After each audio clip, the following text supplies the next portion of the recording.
vamos a asistir a la conferencia del profesor don Antonio Campos. Tiene la palabra la ilustrísima señora secretaria general, doña Adelaida Bordés, para dar lectura.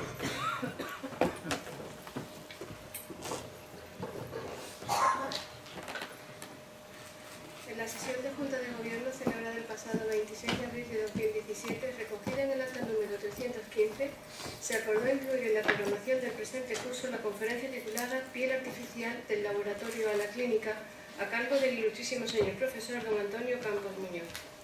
Como ustedes saben, la Academia, cuando interviene alguno de sus miembros, tiene por norma no contemplar la presentación del conferenciante, entendiendo que ésta ya fue ofrecida en el momento de su ingreso y con el fin de evitar reiteraciones en sucesivos parlamentos de los señores académicos.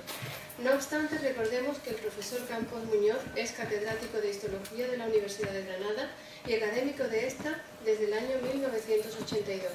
Entre sus muchos méritos destacan el ser decano de la reunión de decanos de las Facultades de Medicina de Europa, doctor honoris causa de la Universidad Nacional de Córdoba en la República Argentina y también de la de Aveiro de Portugal, y ocupar el sillón que correspondiera a don Santiago Ramón y Cajal en la Real Academia Nacional de Medicina. Interesado por la isla, interés que avaló la concesión del premio Almena en el año 2006 y el reconocimiento como hijo predilecto de nuestra ciudad, siempre pendiente de esta su academia, está dispuesto a colaborar, aun haciendo un hueco entre sus muchas actividades profesionales, como es el caso de hoy. Recientemente ha sido designado como uno de los médicos españoles actuales más relevantes y embajador de la medicina española, y se le ha concedido la Medalla de Oro de Andalucía. Muchas gracias, señora secretaria general. Tiene la palabra el ilustrísimo señor profesor don Antonio Campos Muñoz para proceder a la lectura de su conferencia. Sí. Excelentísima señora alcaldesa, ilustrísimo señor presidente de la Real Academia de San Romualdo, señoras, señores académicos, señoras y señores. Para mí siempre es un verdadero placer poder hablar en San Fernando y poderlo hacer además ante este auditorio que una tarde de primavera, en vez de aprovechar otras maravillas que nos ofrece nuestra tierra, pues se encierra en este lugar para oír una conferencia que se titula Piel artificial del laboratorio a la clínica. Yo quisiera...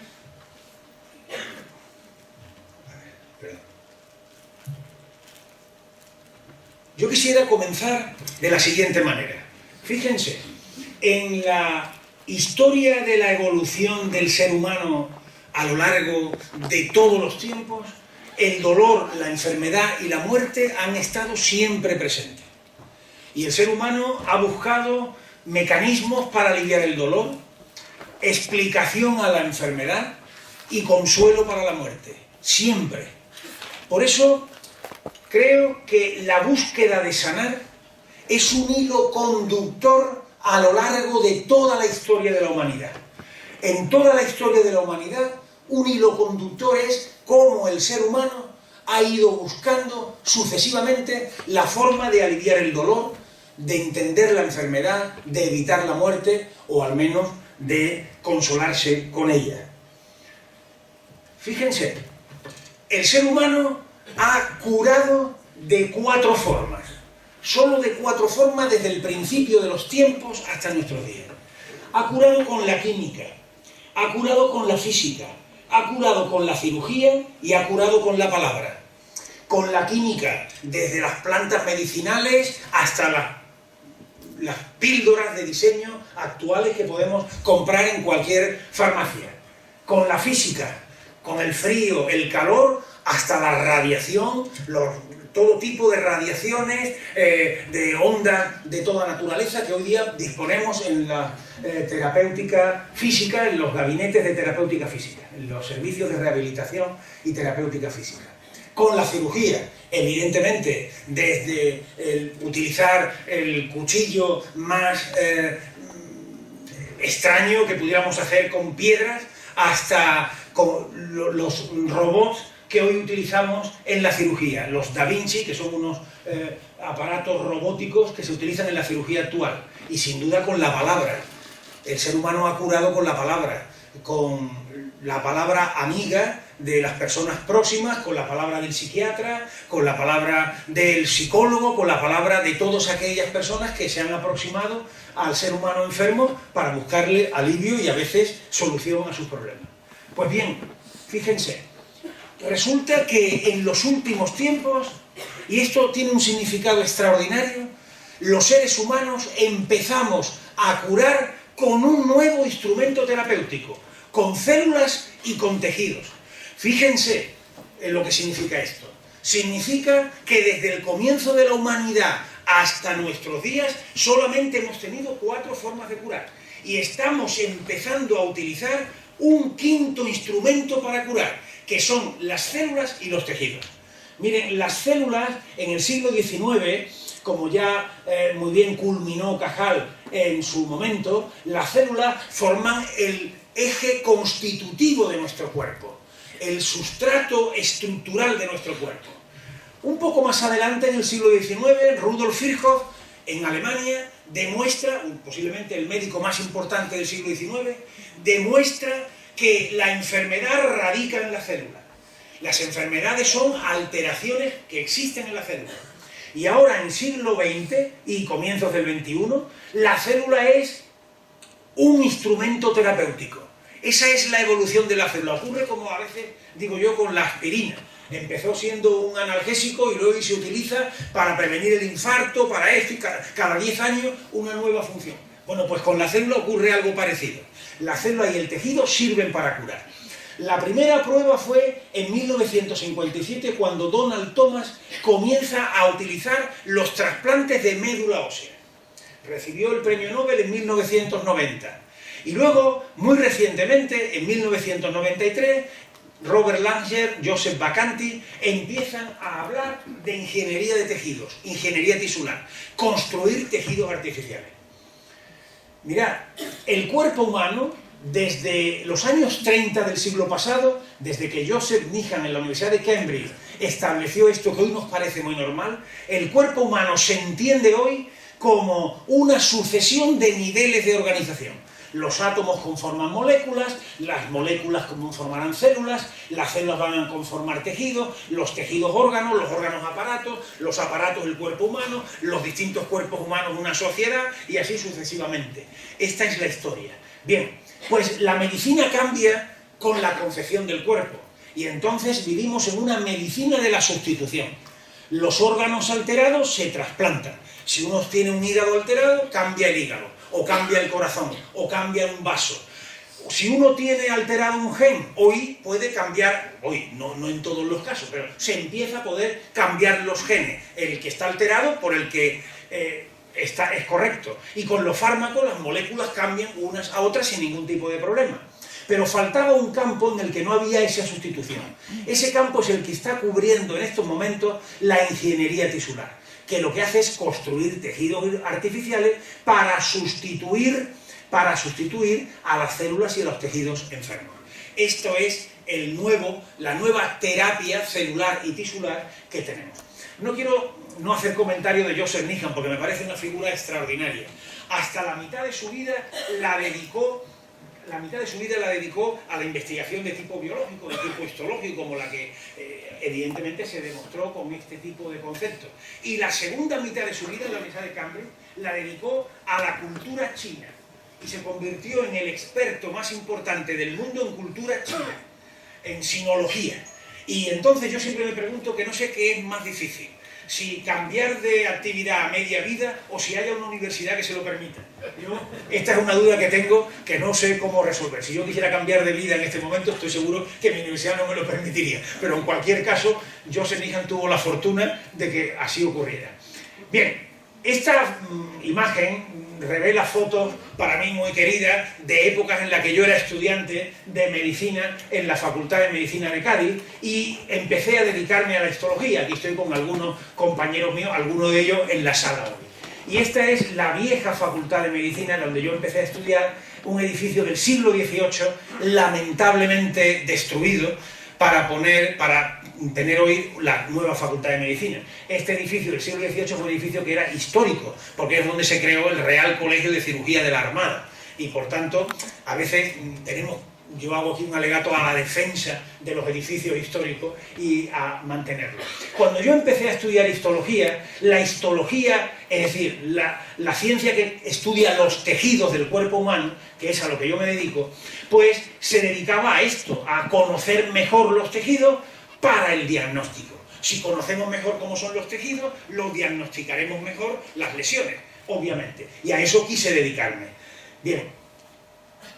En Granada, cuando luego he desarrollado la mayor parte de mi actividad en la vieja Facultad de Medicina, que es este edificio aquí, en distintos momentos, aquí estoy más joven, aquí estoy ya más mayor, con grupos diferentes de personas, pues ocurrió que de pronto esta histología a la que yo dedicaba mi actividad y nuestro grupo de trabajo dedicaba su actividad, que era pues conocer cada vez mejor, con nuevos microscopios, con nuevas técnicas, cómo eran los tejidos, pues para poder diagnosticar mejor.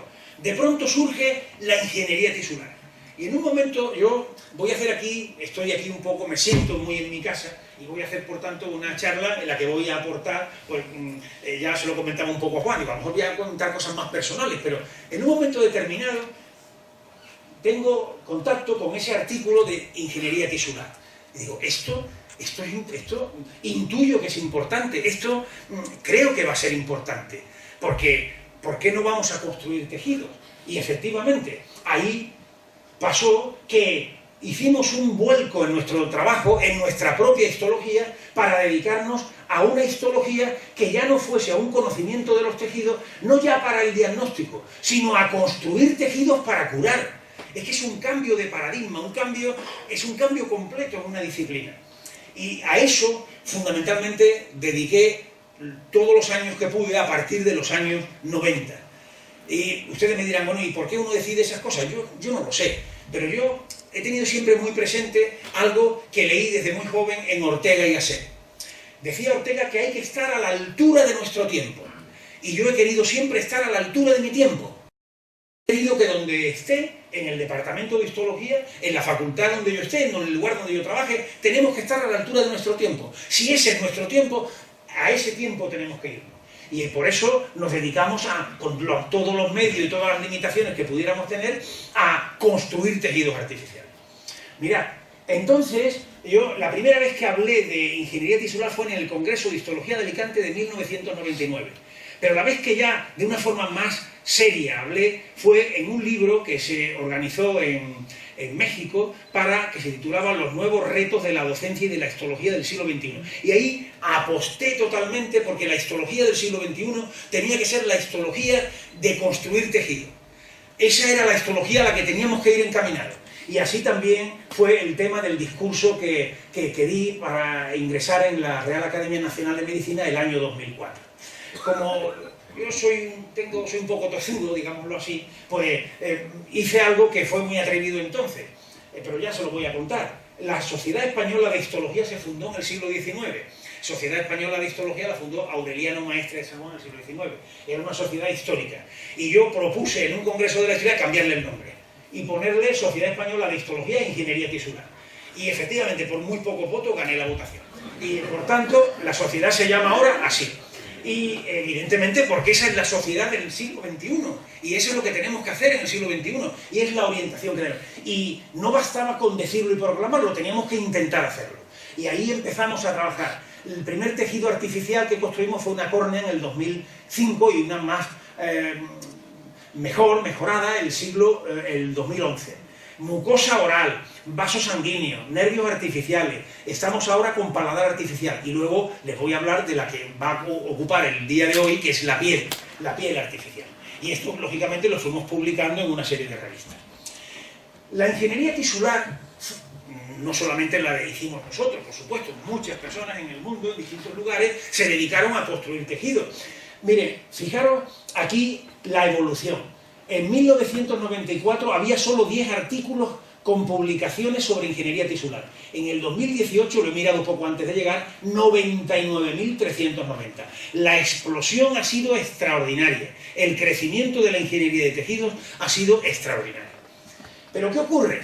Que el crecimiento de la ingeniería de tejidos, el desarrollo de las células madre, los nuevos tejidos, etc., creó tal expectación que empezaron enseguida a surgir pues estas cosas, esa demanda de curar, que es muy propia, que todo el mundo, ya lo decía al principio, la búsqueda de sanar, todo el mundo quiere resolver los problemas, y a veces hay problemas que no son fáciles de resolver. Y entonces encontraron en las células madre y los tejidos como milagros que podían resolver los problemas. Y ahí tienen ustedes como las células madres milagro, las células milagrosas, un nuevo hito permite crear un tejido sin usar embriones, los jugadores de fútbol almacenan células para el futuro, es decir, toda una efusión social extraordinaria en los años 2000 hasta las primeras décadas, los primeros años del siglo XXI. Tal fue ese problema que empezó a existir tal demanda terapéutica que era a veces difícil distinguir lo que verdaderamente era ciencia y lo que era un poco oportunismo, negocio, etcétera, etcétera. Y en ese sentido empezaron a publicarse artículos que hablaban de el turismo de las células madre, la medicina del salvaje oeste, etcétera. Y esto era una demanda terapéutica que exigió un control sanitario muy importante. La Unión Europea empezó entonces a decir que cuidado con este tema y que había que garantizar qué era exactamente los tejidos y las células que había que poner a los pacientes. Que eso no podía ser que yo me voy a Rumanía, porque digo Rumanía por decir un país, que donde hay una persona que pone esta célula y que me va a curar de una parálisis, o me voy a tal sitio o a tal otro. No, ahí tiene que haber una regulación clara y muy exigente. Y efectivamente, lo primero que hizo la Unión Europea fue establecer una serie de directivas, de reglamentos, de leyes de la Unión Europea para definir la célula y el tejido como medicamento. Y cuando la célula y los tejidos no eran medicamento, pero ¿cuándo son medicamentos una célula y un tejido? ¿Qué criterios debe cumplir? Y luego que hay que hacer, igual que con los fármacos químicos, pues un ensayo clínico, es decir, probarlo antes, o utilizarlo por una cosa que ya veremos luego más tarde, que es la exención hospitalaria, lo que se llama uso compasivo. Tengo que decir que toda esta legislación europea, y lo digo con este sentido de la autoestima que debemos tener también los españoles, surge de una reunión que se celebró en Málaga en el año 2002, cuando España ocupaba la presidencia de la Unión Europea. Precisamente una reunión que se celebró en Málaga, que se llamaba Reunión de Expertos y Representantes Gubernamentales de todos los países europeos, usos terapéuticos de células y tejidos en el marco comunitario. Esto se hace en el 2002, las primeras directivas y leyes europeas son de 2003, totalmente influenciadas por ese desarrollo que se hace precisamente en nuestro país. Bien, hoy día la Agencia Europea del Medicamento reconoce como terapia avanzada, así se llama, a la terapia génica, a la terapia celular, a la ingeniería de tejido, ingeniería tisular y a la combinación de todas ellas.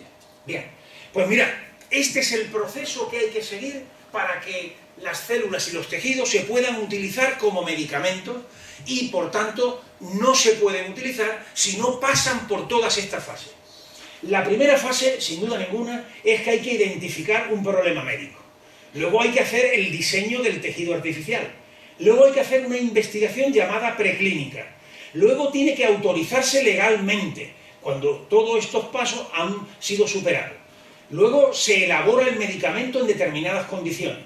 Luego se hace un ensayo o se utiliza con una autorización hospitalaria especial y entonces, solo entonces, es cuando se puede aplicar este tipo de terapias avanzadas, sea terapia génica, sea terapia celular o sea un tejido artificial. Si no pasa por aquí, no se puede aplicar. Está claro, y por tanto, todos estos pasos son unos pasos muy largos. Miren, ¿qué vamos a ver nosotros? Vamos a ver todo este proceso en relación con la piel artificial que hemos desarrollado en nuestro laboratorio.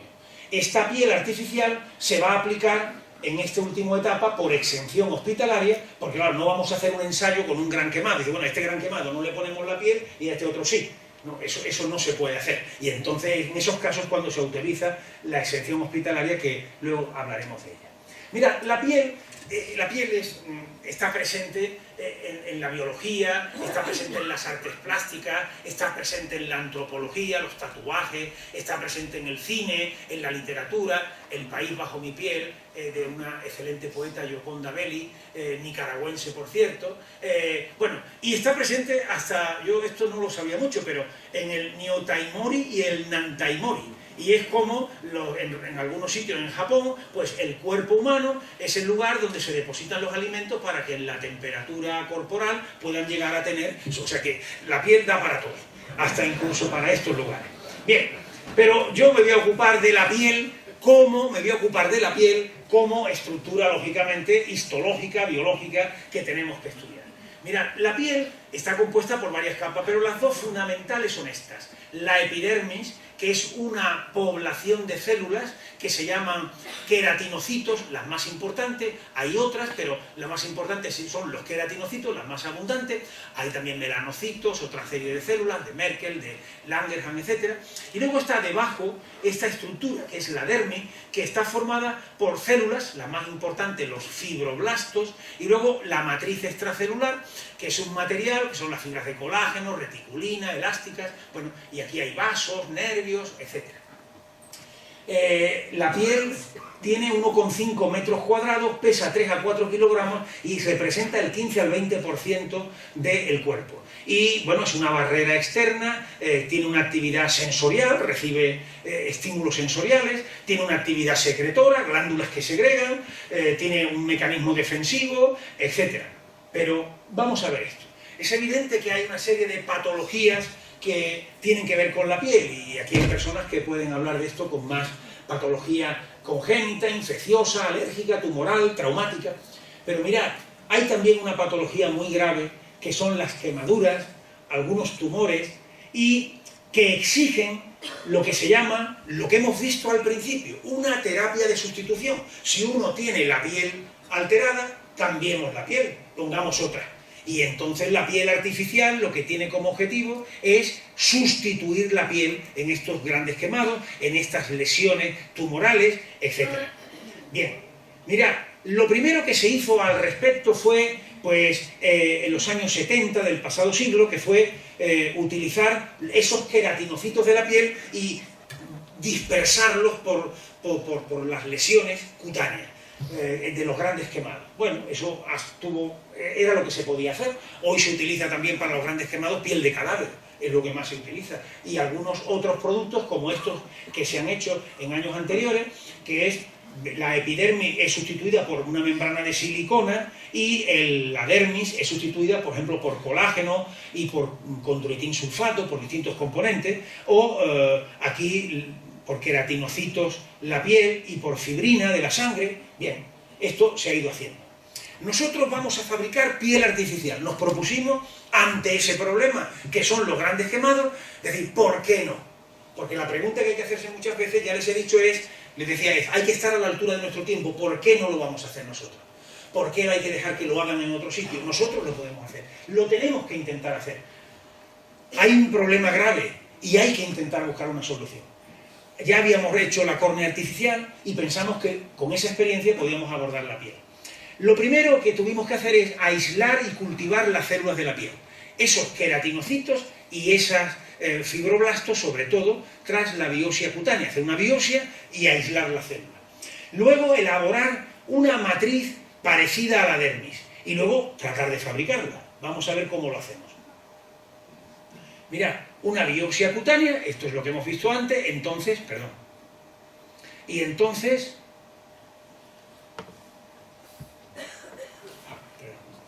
disculpen.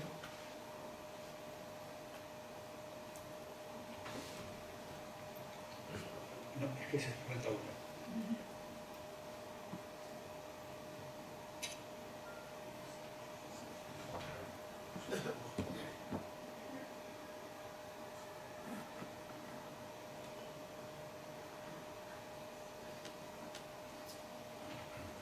Esta es.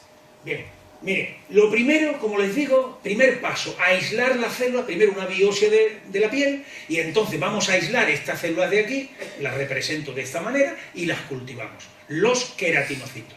Y luego vamos a utilizar estas células de esta dermis, las más importantes, que son los fibroblastos, las ponemos aquí y los cultivamos.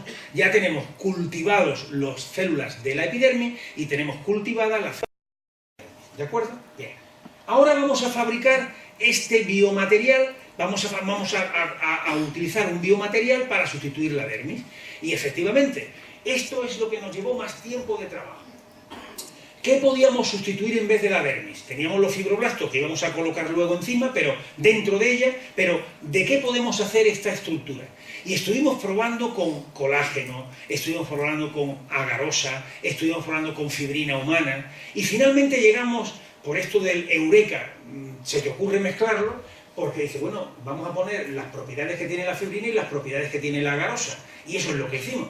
Y utilizamos esta mezcla, fibrina-agarosa. Es un biomaterial de fibrina-agarosa.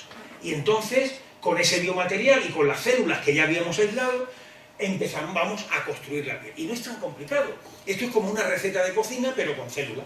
Entonces, aquí tenemos, miren, un recipiente que tiene un medio de cultivo. Es decir, tiene muchos nutrientes. Aquí tenemos una estructura en donde, vean ustedes que es porosa, por aquí abajo, por tanto, penetran los nutrientes, y aquí colocamos el biomaterial en la que hemos introducido los fibroblastos, que es lo que tiene el dermis de la piel. Aquí encima le colocamos los queratinocitos, que es la capa que estaba por encima. ¿Y ahora qué hacemos? Pues mirad, aquí le entran los nutrientes, y ahora este recipiente lo sacamos, como yo digo, a que le dé el aire. Perfecto. Y como le da el aire, esto es una barrera, son queratinocitos. Aquí vemos primero que el biomaterial, hemos introducido los fibroblastos en el biomaterial, que son estos, aquí son azules y aquí son verdes, pero bueno, es igual. Le da el aire. Y la barrera, cuando le da el aire, se estratifica, se convierte en un epitelio estratificado. Y aquí tenemos ya la piel. Y entonces aquí tenemos esta piel. ¿Y qué hicimos después? Hicimos un proceso para evitar todo el componente, toda la hidratación de líquido que aquí había y adquirir y que tuviera propiedades biomecánicas muy parecidas a la piel. Y lo conseguimos haciendo lo que se llama la nanoestructuración. Es decir, lo voy a decir de una forma con un lenguaje más sencillo, aplastándolo. Es decir, tuvimos aquí el tejido artificial y lo aplastamos con un vidrio a una determinada presión y obtuvimos un producto, pues, nanoestructurado. Esta es la piel artificial nanoestructurada en relación con la no nanoestructurada. ¿Qué ventajas tiene esta piel nanoestructurada? Pues mirad, esta es la piel. Fíjense cómo podemos nosotros manejar esa piel. Es muy manejable y además es suturable y la podemos suturar. Podemos coser, el cirujano puede coser y por otra parte es muy fácil de manejar. Las pieles que se habían fabricado antes eran pieles muy flácidas, eran como una especie de pomada, como un material que era muy flácido y que no era posible utilizar y manejarlo como se puede utilizar esta piel que hemos sometido a la nanoestructuración con la mezcla de la fibrina y agarosa. Y hecho esto, ya tenemos el diseño de la piel, ya antes hemos identificado el problema, como he dicho aquí, pero ahora tenemos que hacer la investigación preclínica. Todo el paso que nos permita que esta piel pueda aplicarse a enfermos. ¿Y cómo se hace eso? Haciendo una evaluación, un control de calidad de este tejido artificial. Haciéndolo ex vivo, es decir, en el laboratorio, o haciéndolo in vivo, en los animales. Mirad, todas estas cosas tenemos que hacer. Yo lo voy a pasar un poco rápido, pero tenemos que ver la viabilidad celular. Tenemos que ver histológicamente cómo es la célula, cómo es ese tejido. ¿Este tejido es un tejido que se parece o no al tejido que queremos reproducir? Tenemos que ver los genes, si son los mismos en el tejido artificial que en el tejido natural, y si funcionan. Y tenemos que ver las propiedades físicas o químicas, qué resistencia tiene, qué capacidad de flexión tiene. Es decir, todo eso hay que verlo antes de ir a la agencia del medicamento a que nos autoricen que se puede utilizar para los pacientes. Mirad, esta es la viabilidad. Nosotros tenemos que asegurarnos de que las células sean viables. Y nosotros en este sentido trabajamos mucho porque creemos que uno de los fallos, por otros experimentos que no es ahora el momento de comentar aquí, pero nos dimos cuenta de que algunos tejidos artificiales que se habían hecho en otros lugares fallaban porque las células no eran viables. Mirad, os explico cómo. Hay un test para ver la viabilidad de la célula. Se llama el azul tripán. la célula rompe su membrana y entonces el colorante entra y la célula se tiñe de azul. Cuantos menos células azules haya, más viables son las células, porque quiere decir que su membrana está preservada. Pero hay veces que la célula muere sin romper la membrana. Y entonces eso es lo que se llama apoptosis. Y entonces utilizamos un sistema de microanalítico para determinar qué células iban a morir antes de utilizarla. Y esto nos ha sido muy útil para que el tejido artificial, no solamente este, sino los demás que estamos fabricando, sean realmente tejidos con células vivas. Si lo rellenamos de células que van a morir, no nos va a servir, se va a morir luego en el propio paciente. ¿De acuerdo? Bien. Luego, con microscopía, tenemos que ver que ese tejido artificial, esa piel artificial, pues se parece a la piel normal. Aquí lo tenemos con microscopía óptica. Vean ustedes cómo las células desarrollan estos dermosomas, que son los mecanismos de unión. Aquí están los fibroblastos, aquí está con microscopía de barrido. Bien, vean ustedes, vamos comprobando, afortunadamente, que esa piel artificial que hemos desarrollado va teniendo pues todas las características que tiene que tener una piel al microscopio. Membrana basal, es decir, todas las características que tiene que tener. Luego estudiamos los genes y entonces nos vimos, primero, si las células que hemos utilizado, nosotros decíamos, hemos aislado células de la epidermis y células de la dermis. Lo primero que tenemos que comprobar si los genes de esa célula corresponden a queratinocitos y a fibroblastos, es decir, si las células que vamos a utilizar son las que debemos utilizar. Y eso es lo primero que tenemos que probar. Aquí probamos esas cosas. Luego tenemos que ver concretamente la expresión génica. Y aquí, en distintos mecanismos, vemos que los genes que expresan esas células son efectivamente, cuando la célula ya va formando parte de la piel nueva, va expresando los genes que tiene que expresar. Y luego tenemos que ver si esos genes son los que fabrican las proteínas que deben fabricar. Entonces teñimos. Miren ustedes, aquí está la dimentina. Esta es un producto, y colágeno también podemos ver, es un producto que tienen que producir las células de la dermis. Si no la producen, es que esas células no nos valen. Aquí vemos, por ejemplo, los sistemas de unión que hay entre las células, y vemos las proteínas, las distintos componentes, y lo probamos. No voy a hacer mucho hincapié en este tema. Nos damos cuenta que nuestra piel estaban formados por las células que tenían que formarse. Los genes eran los que debían ser. Fabricaban lo que debían fabricar. Y ahora, para más cosas, para decir fabricar lo que decían fabricar, por ejemplo, las células de la epidermis tienen que fabricar citoqueratina, y aquí las vemos teñidas perfectamente. Pero además, estudiamos la metilación de los genes. Porque si los genes se metilan, es que esas células pueden tener una proliferación cancerosa. Claro, no vamos a ponerle a un individuo una piel para curar y le estamos poniendo una piel con una célula cancerosa. Luego tenemos que demostrarle que esas células no proliferan de forma neoplásica, de forma cancerosa. Y eso se puede hacer viendo en algunos genes, no se puede hacer en todo, la metilación. Si están metilados, no podemos utilizarlo. Afortunadamente, nuestras células no sufrían, los genes, ninguna metilación. Por tanto, todas las cosas nos conducían a que la piel que habíamos fabricado era una buena piel para poder aplicarse. Luego, por supuesto, estudiamos el análisis reológico, la elasticidad, la viscosidad, la absorbancia, en fin, esto lo hacemos con nuestros colegas de física de la universidad. No lo podemos hacer nosotros, que no sabemos suficiente en este campo, pero bueno, en colaboración con ellos, la ciencia es humana. Y ahora viene, ya lo hemos visto todo en el laboratorio, nuestra piel en el laboratorio funciona. ¿Funcionará en vivo? ¿Funcionará cuando lo hagamos en un animal? Pues mirad, aquí tienen ustedes la prueba. Esta es la piel puesta en el dorso del animal a los 6 días, a los 10 días, a los 20 días, y miren ustedes a los 40 días cómo la piel se ha integrado perfectamente. Esto es importante, pero no solamente es importante verlo, es importante también estudiarlo microscópicamente. Miren, esta es la comparación, esta es la piel en distintos días en el laboratorio. Está bien, pero fíjense cómo es mucho mejor cuando lo hacemos en el animal. Porque en el animal le llegan lógicamente los factores de la vascularización, los factores tróficos, y la piel artificial se desarrolla mucho mejor. Luego funciona en vivo magníficamente. Miren ustedes aquí también en la siguiente cómo funciona cuando estudiamos todas las proteínas, el colágeno, etcétera. No les voy a cansar con estas imágenes. La piel funciona. Como decía un amigo mío, algo que me gusta mucho, dice, hay un dicho latino que dice in vino veritas. y dice, pero en ingeniería tisular hay que decir in vivo veritas. Es decir, hay que cambiar el in vino veritas por in vivo veritas. Es decir, nosotros tenemos que demostrar que los tejidos, para que se puedan aplicar a un paciente, tienen que funcionar in vivo, tienen que funcionar en un animal de experimentación. Y aquí, fruto de todo esto, fue este trabajo del grupo nuestro que publicamos en esta revista en el año 2011. Luego ya habíamos cumplido las 3 primeras etapas. Teníamos un problema, hay grandes quemados, hay personas que necesitan sustituir su piel.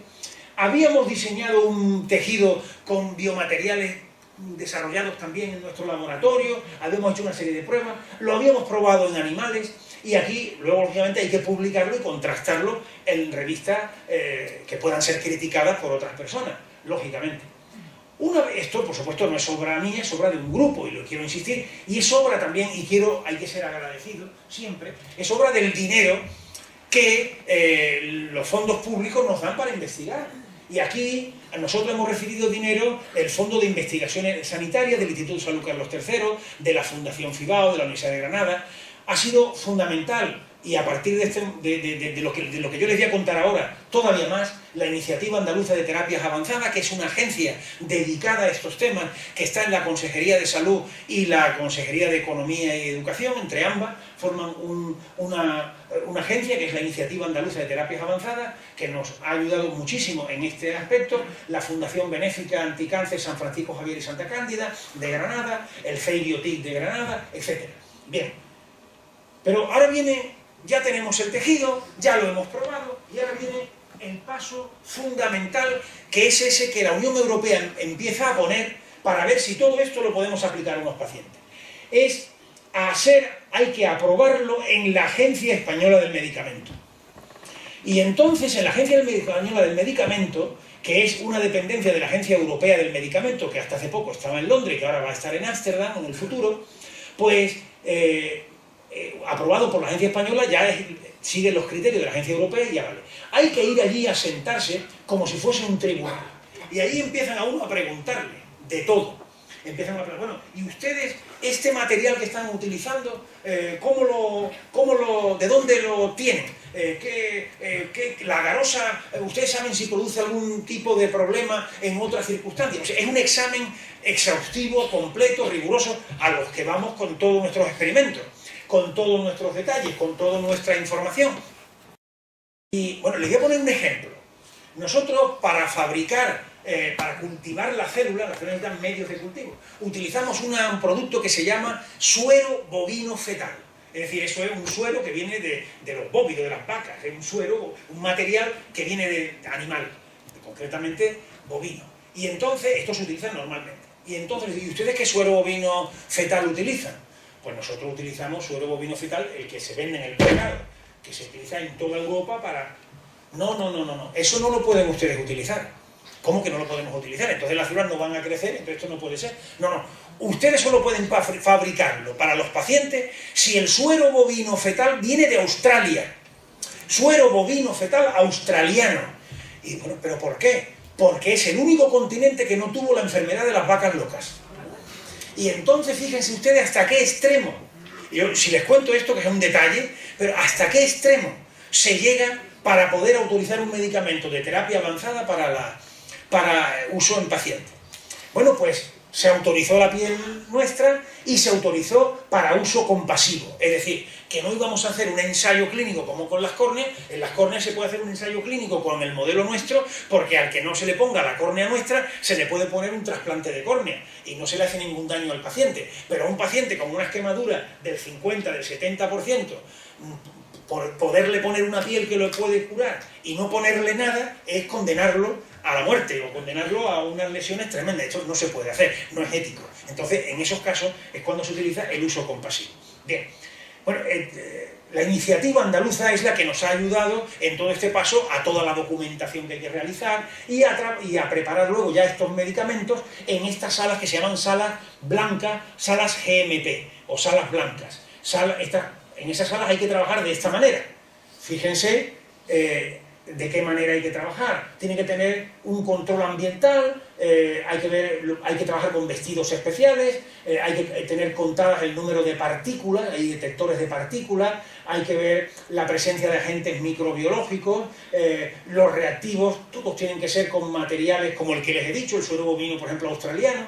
Hay que controlar que no haya, que el producto, es decir, la piel, no tenga virus adventicios, no haya hongo, bueno, hay todos unos controles de calidad que no les voy ahora a cansar aquí. Y así, en esas condiciones, es como hay que fabricar esa piel. Fabricada esa piel en esas condiciones, tenemos la piel y hay que transportarla. Y la piel se transporta desde Granada al centro de quemados que está en Sevilla, en Virgen del Rocío. Y en este sentido, tuvimos el primer caso de una mujer que fue en el año pasado. Entonces, el año pasado, una mujer que 29, 30 años, con el 75-80% de su superficie quemada. Y a esta persona, pues fue la primera a la que ya se decidió utilizar esta piel.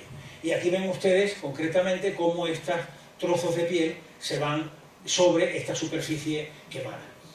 Miren, vamos a ver la siguiente. Ahí tienen ustedes la intervención y vean ustedes cómo los cirujanos plásticos van poniendo las láminas de piel sobre la superficie. Pero vean la piel que es fácil de manejar, cosa importante, y ahora de grapar. Bueno, yo, por si acaso, vamos a pasar a la siguiente. ¿De acuerdo? Ahí están grapando y ya está. Bueno, pero vean ustedes, eso es lo que se ha hecho. Esa piel fabricada en el laboratorio, ensayada en esos animales, ahora se va a utilizar en un paciente. Esa paciente, se le puso la piel en julio. En octubre estaba en su casa. Y eso yo le quiero transmitir, porque la ciencia se dice muchas veces que es muy fría. No es verdad. Yo nunca pensé, jamás en mi vida pensé, cuando yo era estudiante, cuando compartía los laboratorios de histología, y mi pasión era entonces, yo siempre soy un hombre apasionado, mi pasión era entonces ver las células, entenderlas, estudiarlas, y yo lo quería hacer para conocer mejor cómo era el cuerpo humano. Nunca pensé que podía trabajar en un laboratorio de histología y trabajar para la terapéutica y para curar. Yo nunca lo había pensado, nunca lo vi. Cuando nosotros supimos, primero, que se ponía esta piel, y segundo, que esta persona al cabo de los meses estaba en su casa con una piel que tiene sus limitaciones, que ahora les comentaré, pues es evidente que es un momento de una extraordinaria emoción. Y yo creo que esto después se ha ido repitiendo con otros casos. Aquí tienen ustedes una mujer de 18 años. Bueno, pues al cabo del tiempo estamos haciendo los controles. Vean ustedes aquí el implante, vean ustedes a los 15 días, vean ustedes a los 30 días, vean ustedes a los 60 días. Y ahí, hasta ahora van 9 casos, aproximadamente 9 casos ya en las que se ha utilizado. Y tenemos que decir que los resultados pues, han sido realmente muy buenos en todos ellos. Estos son controles ya de esos casos. Estos son estudios ya de la piel reconstruida, de la piel ya al cabo del tiempo, en la epidermis. Vean ustedes cómo reproduce la piel normal al cabo del tiempo. Estos corresponden ya a esta primera mujer que yo antes les comentaba. Y aquí veanlo con microscopía electrónica. Nosotros después le tomamos una pequeña biopsia, nos la mandan a Granada y allí estudiamos todo esto y vemos cómo esa piel reproduce evidentemente todas las características. Por tanto, la evaluación que hemos hecho de los casos que hasta ahora hemos tenido es la siguiente. Hemos podido demostrar que hay una bioseguridad y ausencia de efectos adversos, que es útil clínicamente en términos de supervivencia, que los resultados estéticos y funcionales son mejorables. Esta piel que hemos preparado es una piel que no tiene pelos, es una piel que no tiene glándulas sudoríparas, o sea, no es una piel perfecta, pero es una piel que te permite vivir. Tenemos entonces que en el futuro seguir y tenemos que reducir el tiempo de fabricación.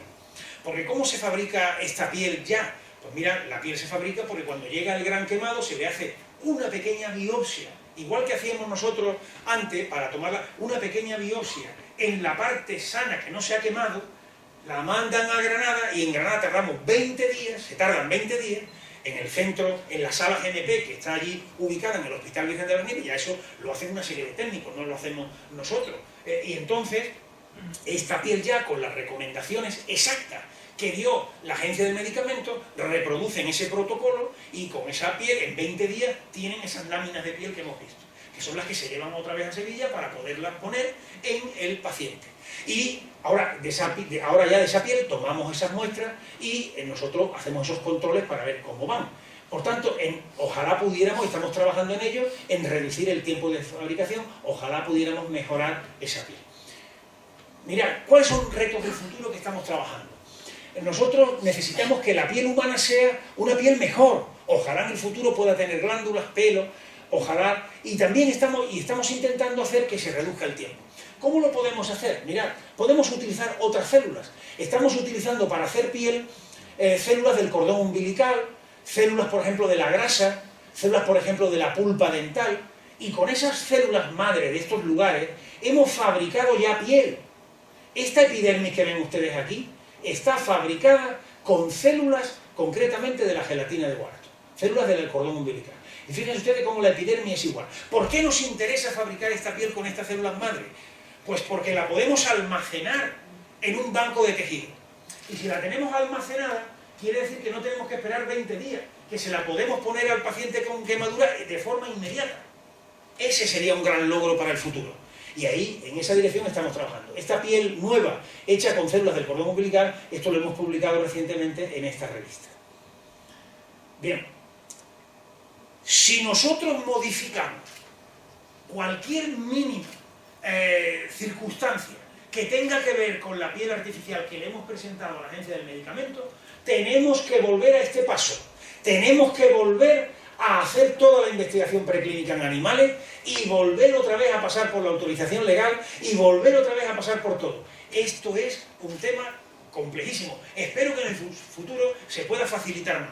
Pero de momento, cada cambio que uno haga en un modelo de piel, ese cambio que hemos hecho ahora de células madre para hacerla, volvemos a tener que ensayarlo otra vez en animales y esto es otra vez una vuelta y otra vuelta y otra vuelta.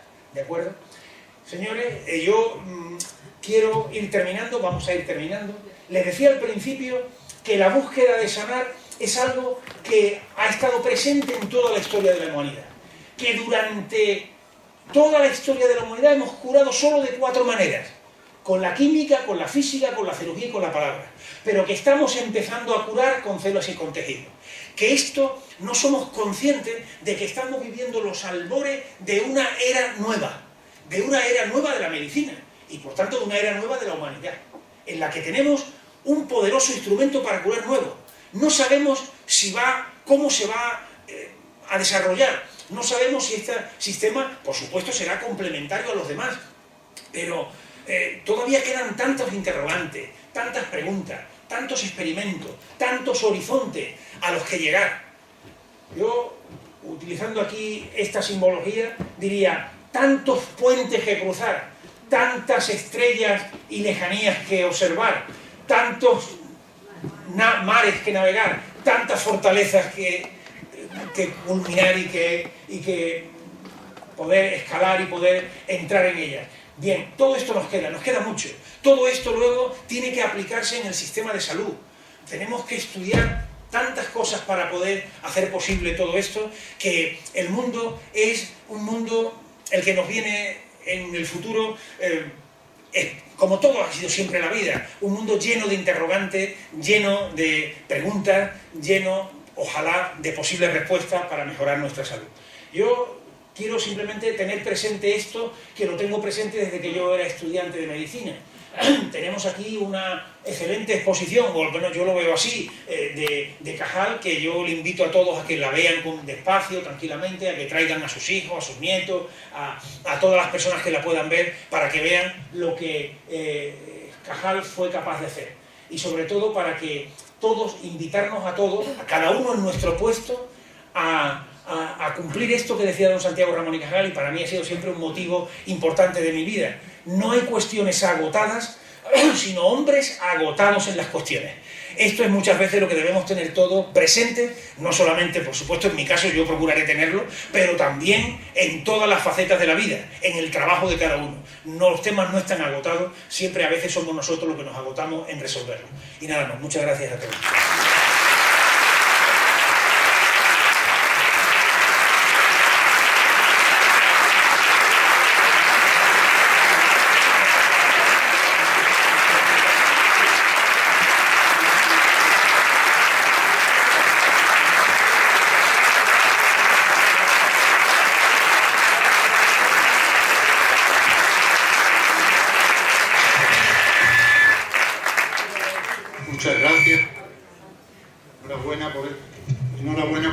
magnífica conferencia que a lo largo de un desarrollo vital propio nos ha hecho comprender cómo se desarrolla, cómo se hace cómo se inicia una ciencia nueva.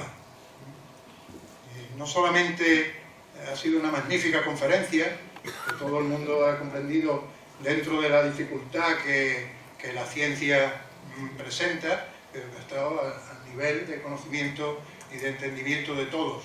Enhorabuena por la conferencia, pero sobre todo enhorabuena por el extraordinario trabajo que están haciendo en la Universidad de Granada.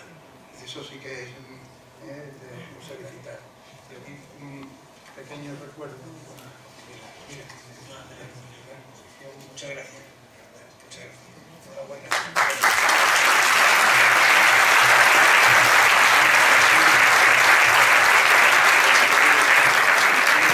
Buenas tardes a todos y a todas, presidente, académicos, académicas, comandante general, mis compañeros de la corporación, otros representantes de distintas instituciones, amigos y amigas. La verdad es que, bueno, yo quiero llamar, ¿no?, de alguna manera a reflexionar sobre la importancia que tiene que en un solo acto, dividido en dos, en una sola tarde, pues hayamos contado con el privilegio de aunar a dos nombres pertenecientes de tanta relevancia de la medicina. Por un lado, don Ramón y Cajal, con una magnífica exposición que tengo que agradecer al doctor Campos, pues esa iniciativa para traerla a San Fernando de mano de la Academia de San Romualdo, y por otro lado, bueno, pues contar también, ¿no?, con el conocimiento y con todo lo que nos ha trasladado en la exposición que acaba de realizar el doctor Campos.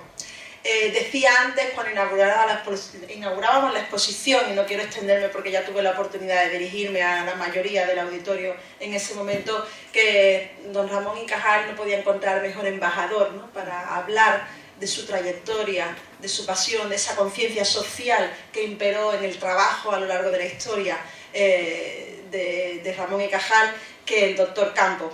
Y por supuesto, y qué mejor que hacerlo él, y una persona que además es reconocida y ha sido reconocida como uno de los mejores médicos de estos 25 últimos años, reconocido el año pasado como el embajador de la medicina española. Como alcaldesa de la ciudad de San Fernando, y sé que lo compartís todos y todas, yo creo que el 100% hoy de los que estamos aquí prácticamente somos de San Fernando, no podemos sentirnos más orgullosos y orgullosas de contar con un hijo predilecto como el doctor Campos, y que además hace tanto por la ciencia y sobre todo, como destacaba el propio doctor, por al final traducirlo en cosas, bueno, del día a día nuestro, ¿no?, de una quemadura o de muchísimas más aplicaciones que tendrá esa piel artificial que se va mejorando día a día. Porque no lo dudamos, yo estoy segura que esa piel dentro de unos años tendrá pelos, como decía, y sudará y tendrá todos esos defectos que quizás a nosotros no nos gustan, pero que la hacen perfecta. Esa pasión, esa conciencia social es precisamente lo que hace posible que al final las sociedades avancen. Ponía las imágenes el doctor Campos de nuestro puente Zuazo, que tanto ha significado en la historia de nuestra ciudad, del observatorio, que tanto también ha significado en la ciencia y que tan orgullosos nos hace sentir. Bueno, aparecía el castillo de San Romualdo, el origen de nuestra ciudad, en torno al cual crecimos y nos desarrollamos, y luego llegó Carlos III, luego llegó toda esa ilustración a nuestra ciudad que nos ha hecho lo que somos hoy en día, y de alguna manera esos cambios en la sociedad, esa pasión, ese esfuerzo comunitario y personas como el doctor Campos, junto con otras, hacen que nos sintamos orgullosas del ser humano. Somos grandes como seres humanos y entre todos y todas juntas conseguimos los grandes logros. Uno de ellos, la piel artificial, la córnea artificial y todas las aplicaciones que van a tener. Enhorabuena a la Academia porque una vez más ha demostrado tener altas miras. Eso es lo más grande que nos puede dar la Academia San Romualdo a esta ciudad.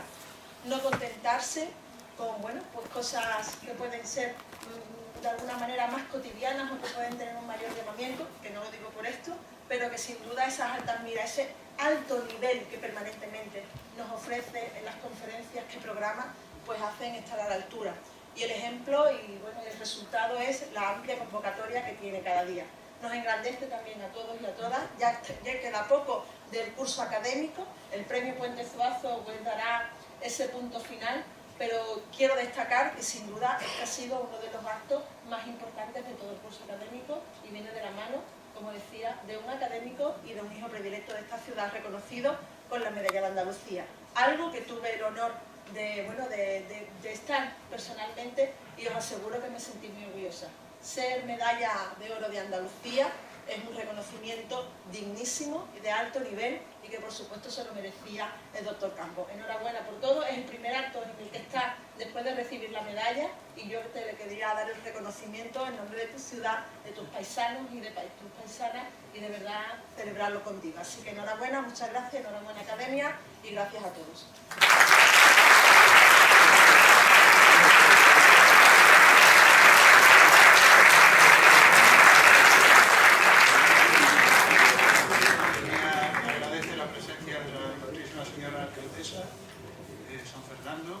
El comandante general de la Infantería de Marina, el general del Ejército de Armada, corporación municipal, académicos y académicas.